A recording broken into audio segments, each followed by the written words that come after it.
focus on yourself, on your faith, on your dreams, on your mind, on your health, yeah. You gotta work, never tell, keep your head down, find what you love and excel, yeah. Push and pull and repel any hate, go create what you want, feel compelled, yeah. And once you finally get a taste of the race, you'll never look back once you felt that.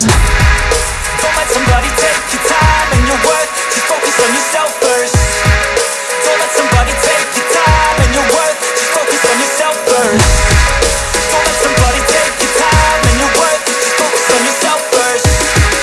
Don't let somebody take your time and your worth, just focus on yourself first.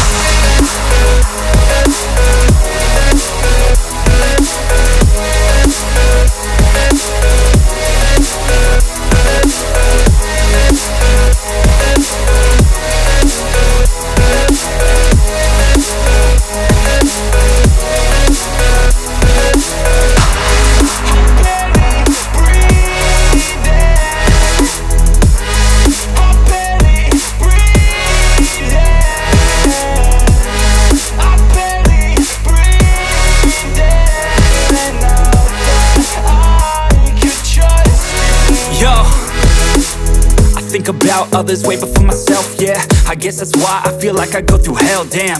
Wasting time on your dreams instead of mine, yeah. About to turn this franchise around on a dime, man. It's all about finding your right state of mind. It's all about turning the worst into fine. It's all about time and the work and the climb. From the thirst we will rise, I'm immersed in this life. Don't let somebody take your time and your worth, just focus on yourself first.